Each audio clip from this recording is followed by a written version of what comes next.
Shalom, selamat pagi keluargaku. Firman Tuhan pagi ini saya ambil dari kitab Nehemia pasal 7 ayatnya yang ke-64. Demikian firman Tuhan.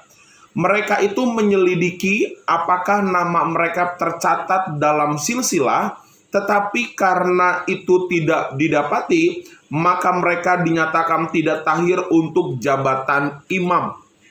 Keluargaku, pagi ini firman Tuhan saya beri judul seorang imam.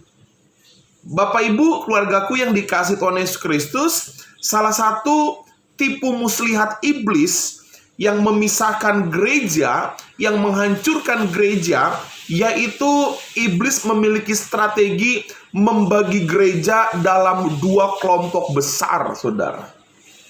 Sadar atau tidak, dalam sebuah perkumpulan komunitas Kristen, iblis selalu mengkotak-kotakan, iblis selalu membagi kelompok itu ke dalam dua bentuk bagian. Yang pertama adalah ada yang kaya miskin, ada pelayan Tuhan, imam, atau jemaat biasa, dan seterusnya. Saudara, dua hal ini memang secara logika benar. Ada jemaat yang memang perekonomiannya mapan, sederhana, atau biasa saja. Memang nyatanya ada pelayan Tuhan, ada menjadi jemaat biasa. Tetapi konsep ini seringkali terpatri dalam diri orang-orang percaya, sehingga mereka membedakan dirinya. Saya bukan pelayan Tuhan, saya bukan pendeta, saya hanya jemaat biasa, saya hanyalah orang awam. Sehingga muncullah sebuah istilah, wajar dong saya berbuat dosa karena saya jemaat biasa. Wajar dong saya tidak membaca Alkitab karena saya orang awam. Wajar dong saya tidak berpuasa karena saya anggota biasa. Bapak Ibu, ini strategi iblis. Ini cara iblis menghancurkan keutuhan iman orang-orang percaya. Dengan fenomena pemahaman bahwa kita ini adalah bagian daripada anak-anak Tuhan yang biasa. Bapak Ibu, kalau kita kembali ke Alkitab, Alkitab berkata, kita ini adalah imamat yang rajani, bangsa pilihan Tuhan.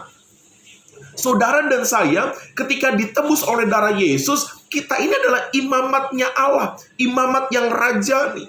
Karena itu saudara, kita tidak boleh terekam dalam pikiran tentang konsep perbedaan kelompok tadi.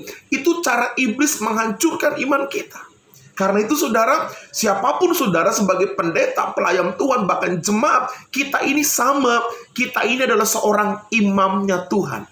Nah, pertanyaannya adalah, Pak Pendeta, siapa yang layak disebut sebagai imamnya Tuhan? Yang pertama adalah orang yang telah menyadari bahwa dosanya sudah ditebus. Kita sudah ditebus oleh darah Kristus. Yang kedua adalah orang yang menyadari bahwa kita adalah orang yang diselamatkan dengan cara yang ajaib, yaitu Kristus disalibkan. Yang ketiga adalah kita menyadari bahwa penyertaan Tuhan itu dahsyat bagi kita. Sebagai seorang imamat yang rajani, kita sadar bahwa kita punya keajaiban, punya cara-cara yang hebat yang Tuhan kerjakan dalam diri kita. Bapak Ibu, mari kita bangkit dengan konsep pemikiran yang benar bahwa kita adalah seorang imam, imamat yang rajani. Shalom, Tuhan memberkati kita semua.